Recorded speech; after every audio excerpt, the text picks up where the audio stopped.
Can you see me now? Yep, I got you now.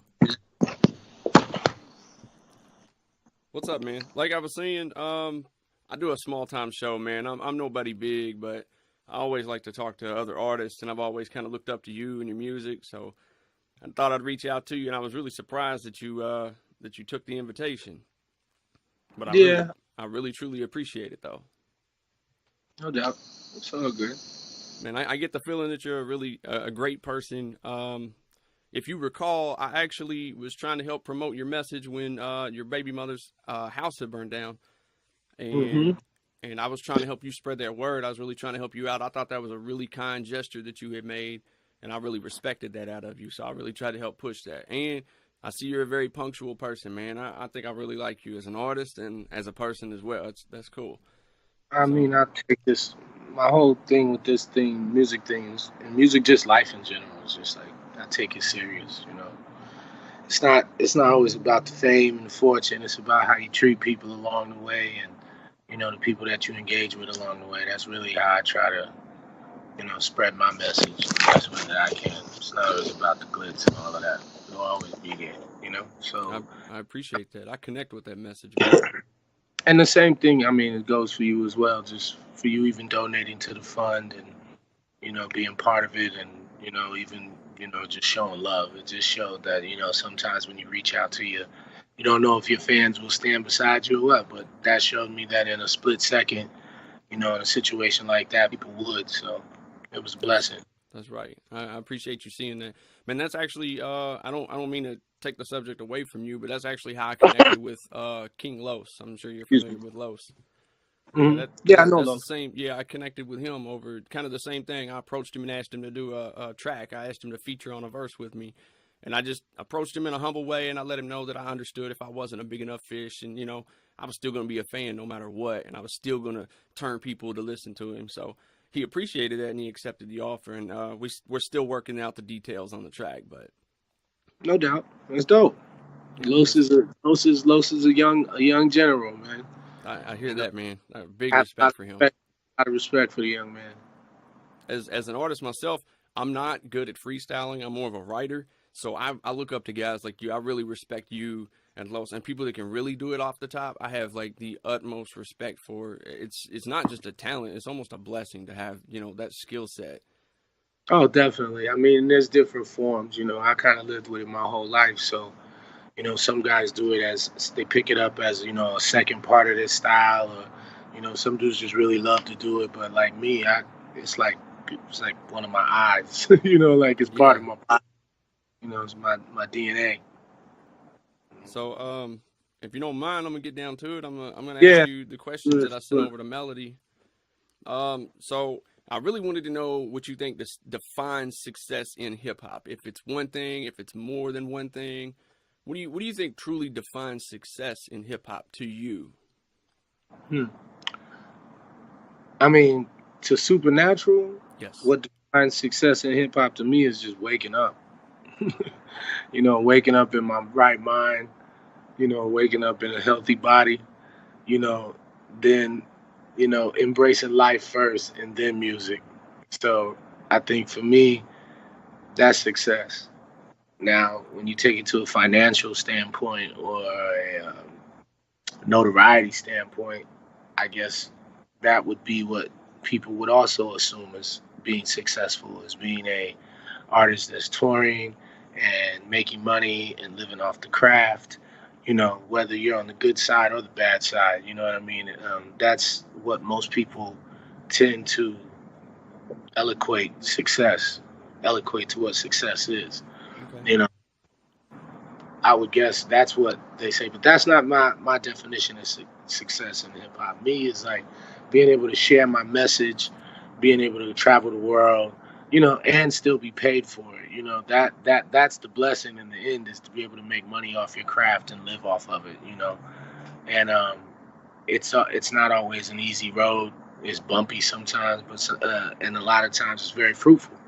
So I guess it's all up to the eyes of the beholder of what success is. That's absolutely true. Um I guess for me, what's always defined success is just as long as you're contributing back to hip hop in a positive form. I mean, there's a lot of negativity that goes around, but as long as you're contributing back every day, and at least trying in a positive way, to affect whether it's the kids coming up behind you that's trying to do the same thing. If you're affecting them in a positive manner, I feel like that's successful. I don't think necessarily that it takes money or fame to be a success in hip hop.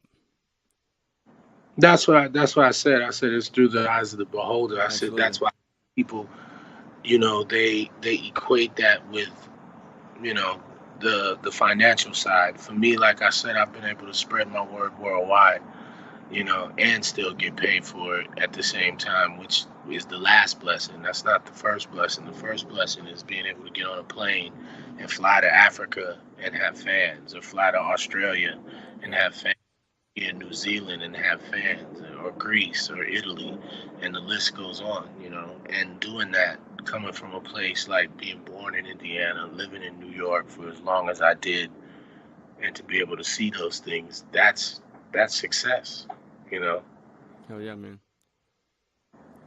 So, speaking of the Indiana thing, one of the points I brought up in one of my interview questions was you and Mark Battles are kind of, you don't hear a lot of rappers coming out of Indiana. You don't really, I mean, unless I'm just not tuned into the Indiana music scene. I'm from Kentucky myself, so I may not be just completely in tune with Kentucky, but the two names when I hear Indiana that comes up in hip hop is you and Mark Battles. Both of you are really popular, hailing from Indiana. So I kind of wondered, King Los has worked with Battles a lot. I wondered if given the opportunity, would you also work with Battles because you're both from Indiana? I mean, would that um to be 100% honest with you, I'm not totally familiar with his music like that, okay? and I don't know why that is, but I would have to do a little bit of research. But I'm quite sure that if you're giving him a cosign, then I'm quite sure he's a skilled young man. Absolutely. I would have to give him a look up, and that's no disrespect to him in any way. I just, No, the thing I mean, is hip hop everything is is so not, big. and so that. But I mean, yeah, I mean, it wouldn't even matter where he was from, man. It's not always about where you're from, It's where you're at as an artist is what really matters to me, Yeah. like that. That's really where my mind is, and not to quote Rakim, but it ain't where you from, it's where you at. you know, All right. Yeah. those are exquisite lines from words of wisdom. So it wouldn't matter. It's just about skill. And That's if tough. he's I like that. So, in the early days, who gave you the support to keep rhyming? Like early on, when you first started rhyming, who was there to like your backbone that supported you? Was like, yeah, keep doing that, keep making your music, keep doing this. man, everybody that I knew, anybody that probably ever had heard me rhyme at that point was like, "Yo, you got to get out of this little ass town, you know, go." And, my cousins were from Long Island, New York. They came one summer and hung out, and I just was like, "Yo, I'm out, going back with you guys." And the rest is kind of like historic from that point on. It was just like I knew. So I mean, you had a whole city backing you, you know. And they just inducted me into the Hall of Fame there, the Arts Hall of Fame in the city. Oh yeah, Like, yeah, being like one of the first guys to like really bring that music genre to that level in that little place, for the time that it was. So yeah, that's big, man. That's big. I mean, for a little town, it's cool. You know what I mean? For what it's worth, it's good that people recognize your talent, and what you've done. No, I totally connect with that. I'm from a small town, and I know it really means something. It might not be on the big scale, but it means something when your city has your back for sure. Um, who would Yeah, you say? that's kind of like how Vision came through.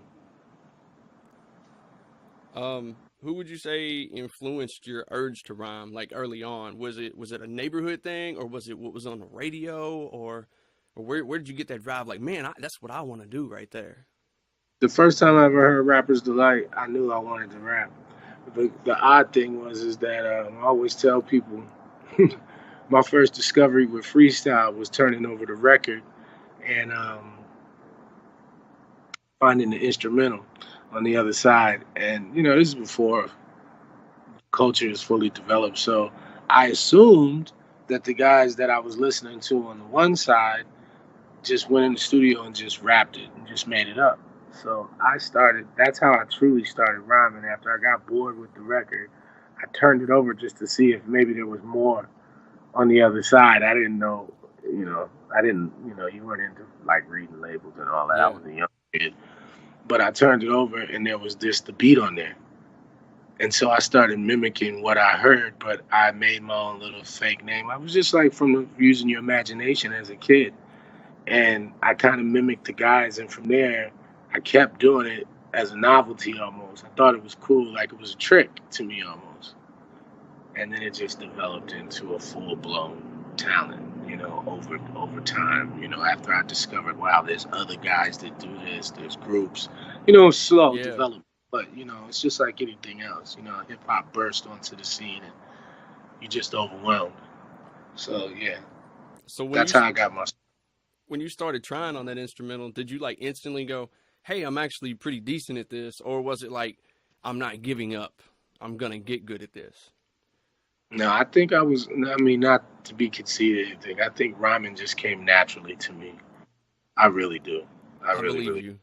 First time. I mean, I think it just truly came naturally to me. And then as it started to grow, I realized that the more that I did it, the more my mind grew, the more I wanted to read, the more I wanted to consume more things, knowledgeable things to be able to rap about, you know, really paying attention to my surroundings when I would be able to travel because I knew that that data could be put into a rhyme and you could say some real, so for me, that's how it was, It just started small and then it just blossomed into this wonderful gift that it is now.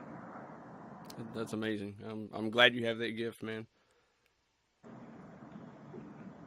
So, what keeps you so humble and grounded? I mean, what is it that every day that you wake up? What do you look to that just keeps you right here grounded? Because every interaction I see you have with people is a positive one, and it's very respectable. So, I kind of wonder what it is that keeps you in that mode.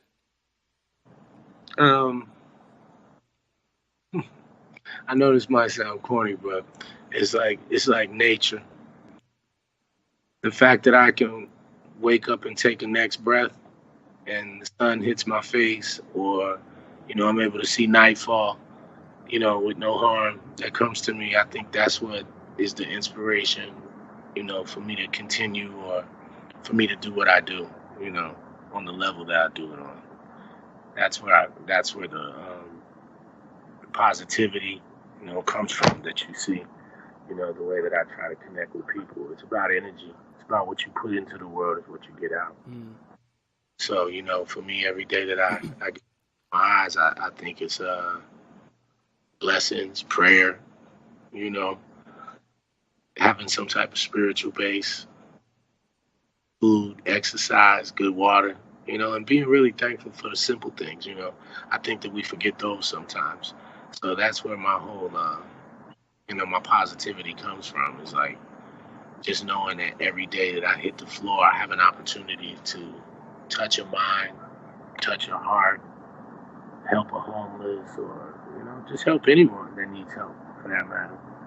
And to understand that this world is gigantic, and we all live under the same canopy. You know, and no matter. It's sad that we're racist, and it's sad that we go through those type of things, but at the end of the day, we still share the same air. The Yeah. sun is shining in Kentucky right now. It's shining in Los Angeles, and it's like, wow, that's really deep when you think of it. Nobody even takes time to just stop and go, wow, we all absorbing the same energy. It's just about how you process it. So that's where my positivity and my that light you see comes from. That's deep, man. I feel you. I don't think I take the time and look at things like that myself. Usually every day is just to get up and go, go, go. You've got so many things to do, and you don't take a break. And that's important for your mental health. I get that, but One thing that's not fallible, what's that? nature. Okay. A man can be corrupted within seconds. That's That's why there's true. bad books. That's why there's bad TV. That's why there's bad sports. That's why there's bad everything. Because man is susceptible to corruption. But nature always heals itself. Supernatural, you Mm. know, off the name. Okay.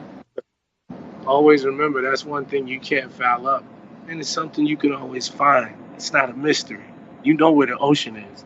You Yeah. know where the you know where the sun is. You know where the moon is. You don't have to guess. That's the one thing that they don't let us do is guess about that. The air stops, we both not sitting here talking. Infallible. So That's deep, man. Man, you do a lot of reading. oh absolutely every day. Every single day. I mean if you don't read as an artist or you don't try to absorb as an artist, like for me, having social like networks like YouTube and all of that stuff and you know, a lot of people you can get on there and you can just run yourself crazy. Or you can get on there and study all day long. It just depends on what you type in. And so for me, from books to audio book, I can sit if one day I'm too busy, I can turn on a book now.